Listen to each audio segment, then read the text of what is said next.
Hello friends, welcome to Soundarya Sowmiyam YouTube channel. இன்னைக்கு பார்க்க போகிற ரெசிபி 80s 90s கிட்ஸ்களுக்கு ரொம்பவே ஃபேவரட்டான, மற்றவங்களுக்கும் பிடிக்கக்கூடிய ஒரு சூப்பரான ரெசிபி தான். அது என்ன ரெசிபி அப்படின்னு சொல்லிட்டு வீடியோக்குள்ளே போய் பார்க்கலாம். இன்னைக்கு நான் ஒரு 2 மாங்காய் எடுத்திருக்கேன். இந்த வீடியோக்காக ஒரு சிம்பிளான வீடியோவாக இருக்கட்டும் அப்படின்றதுக்காக நான் 2 மாங்காய் எடுத்து செஞ்சுருக்கேன். உங்களுக்கு நிறையா குவான்டிட்டியில் மாங்காய் கிடைக்கும் அப்படின்னு சொன்னாக்க நீங்கள் இதே மாதிரி நான் சொல்கிற மெத்தடில் நீங்கள் வீடியோ பார்த்துட்டு செஞ்சு எடுத்து வைங்க.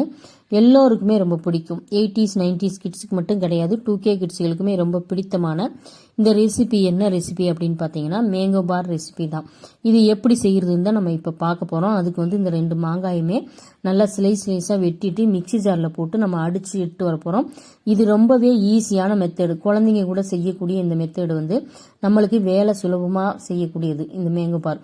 ஒரு சிலர் இதை வேக வச்சு அப்புறமா ஆற வச்சு இதை மிக்சி ஜாரில் அடிப்பாங்க. அது ரொம்பவே வேலை அதிகமாக இருக்கும். இது ஈஸியான மெத்தடில் எப்படி சொல்லித்தரேன் அப்படின்னு சொல்லிட்டு பாருங்கள். இப்போ நல்லா மாங்காவை நல்லா அடிச்சுட்டு குலைவாக நல்லா மாவு மாதிரி அடிச்சுட்டு எடுத்து வந்தாச்சு. அதுக்கு நம்ம ஒரு கடாயை சூடு பண்ணிட்டு நான் 2 ஸ்பூன் அளவுக்கு கோல்டு வின்னர், நம்ம சமையலுக்கு யூஸ் பண்ணக்கூடிய வாசனை வராத எண்ணெய், எந்த எண்ணெயாக இருந்தாலும் நீங்கள் எடுத்துக்கலாம். இல்லை உங்களுக்கு நெய் பிடிக்கும், நெய்யோட வாசனை பிடிக்கும், அதில் நெய்யோட இருந்து சாப்பிட்றது ரொம்ப பிடிக்கும் அப்படின்னு சொன்னீங்கன்னா நீங்கள் நிறையாவே நெய் ஊற்றி இது சூடு பண்ணிவிட்டு இந்த மேங்கோ விழுதை, அதாவது மேங்கோ அந்த அரைச்ச விழுதை அதில் ஊற்றி நீங்கள் வதக்கிக்கிட்டே இருந்தீங்கன்னா உங்களுக்கு அந்த மாங்காய் விழுது நல்லா வெந்து ஒரு வாசனையோட ஒரு கலர் கொஞ்சம் சேஞ்ச் ஆகுற மாதிரி இருக்கும். உங்களுக்கு கண்டிப்பாக தெரியும், அது வெந்த உடனே உங்களுக்கு தெரியும். அந்த ஸ்டேஜில் நம்ம இதுக்கு இனிப்பு ஒரு 3/4 டம்ளர் நான் வெள்ளை சர்க்கரை எடுத்திருக்கேன்.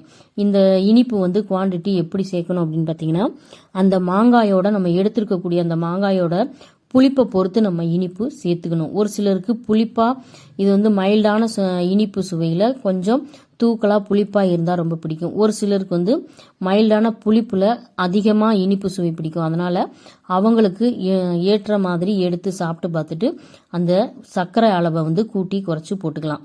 இப்போ நம்ம போட்ட சர்க்கரை நல்லா மெல்ட் ஆகி இதோட சேர்ந்து வெந்த அந்த பதம் கரெக்டாக தெரியுது பாருங்கள். பார்த்தாலே உங்களுக்கு தெரியும். ஒரு சிலர் நம்ம இந்த சர்க்கரையை மெல்ட் ஆக்கி நல்லா கம்பி பதம் வர்ற மாதிரி செஞ்சு கூட அது மாதிரியும் செய்யலாம். அது ரொம்பவே நல்லா இருக்கும், டேஸ்டாக இருக்கும். நம்ம ஈஸியான மெத்தடில் இது செய்கிறோம். இப்போ இதுக்கு நம்ம காரப்பொடி நான் 1/4 டீஸ்பூன் தனி மிளகாத்தூள் சேர்த்துருக்கேன். இதுவுமே உங்களோட சாய்ஸ் தான். உங்களுக்கு இது பிடிக்கல, இந்த காரம் போடுறது பிடிக்கல அப்படின்னாக்கா இதை ஸ்கிப் பண்ணிக்கலாம். நிறைய பேருக்கு அந்த இனிப்பு புளிப்பு மட்டுமே ரொம்ப பிடிக்கும், அந்த காரம் இல்லாமல் சாப்பிடுவாங்க. அதனால அந்த மாதிரி இருக்கிறவங்க, பிடிக்காதவங்க இது அந்த காரத்தை ஸ்கிப் பண்ணிக்கலாம். இது எனக்கு பிடிச்சதுனால இது கொஞ்சமாக தனி மிளகாத்தூள் போட்டு இந்த மாதிரி வதக்கிக்கிட்டே இருந்தோம்னா அந்த மிளகாத்தூளோட பச்சை வாசனை போய் அந்த இனிப்பு புளிப்போட சேர்ந்து மெல்ட் ஆகி நல்லா அந்த கலர் நல்லா கொடுக்கும் நம்மளுக்கு. இதில் எந்த ஒரு கலருமே நம்ம ஆட் பண்ணலை, நார்மலான கலர் மட்டும்தான். உங்களுக்கு கலர் பிடிக்கும் அப்படின்னு சொன்னாக்க ஏதாவது ஒரு கலர் நீங்கள் ஆட் பண்ணிக்கலாம். நான் இந்த கலரே எனக்கு ரொம்ப போதுமானதாக இருக்குது. அதனால் இதிலேயே நான் இது பண்ணிட்டேன். இப்போ வெந்துருச்சு நல்லா. உங்களுக்கு பார்க்கும்போதே தெரியும், அதில் கையில் ஒட்டாமல் இருக்கும். நம்ம தொட்டு பார்த்தோன்னா ஒட்டாமல் இருக்கும். அந்த வாசனையும் நல்லா இருக்கும். இப்போ அந்த ஸ்டேஜில் நம்ம இறக்கிட்டு ஒரு தட்டில் எண்ணெய் நெய் ஏதாவது ஒன்று ஊற்றிட்டு அதை நம்ம ரெடி பண்ணி வச்சுருக்கோம். அந்த மேங்கோ அந்த ஜெல்லியை இதில் நம்ம ஊற்றணுன்னா நல்லா அப்படியே தோசை மாதிரி பரப்பிட்டு அந்த தட்டு ஃபுல்லாக பரப்பி எடுத்துட்டு ஒரு 2 மணி நேரம் அப்படி இல்லைன்னா 3 மணி நேரம், இப்போ அடிக்கிற வெயிலுக்கு ஒரு 3 மணி நேரத்தில் காயும். எங்கள் ஊரில் எங்கள் இடத்துல வெயிலே இல்லை அப்படின்னு சொன்னீங்கன்னா ஒரு நாள் ஃபுல்லாக நீங்கள் காய வச்சிங்கன்னா, ஃபேன் காற்றுல கூட நீங்கள் எடுத்து காய வச்சிங்கன்னா மறுநாள் எடுத்திங்கன்னா அதில் தட்டில் ஒட்டாமல் வரும். அதை அப்புறமா எடுத்து நீங்கள் ஸ்லைஸ் போட்டு ஒரு ஏர் டைட்டான பாக்ஸில் போட்டு வச்சுக்கிட்டிங்கன்னா உங்கள் குழந்தைங்க ஸ்கூல் விட்டு வரும்போது வித்தியாசமான ஒரு ஸ்நாக்ஸ் கொடுக்குற மாதிரி நீங்கள் இது கொடுக்கலாம். ரொம்பவே பிடிக்கும். நம்மளுக்கும் போர் அடிக்கும் போது எடுத்து சாப்பிடலாம். இது சீசன் இருக்கும்போதே இந்த மாதிரி மாங்காவை இந்த மாதிரி செஞ்சு வச்சுக்கலாம். இப்போ இந்த தட்டு ஃபுல்லாக நல்லா பரப்பிட்டு நான் 2 மாங்காய் எடுத்ததுனால ஒரு தட்டிலே நான் ஊற்றிட்டேன்.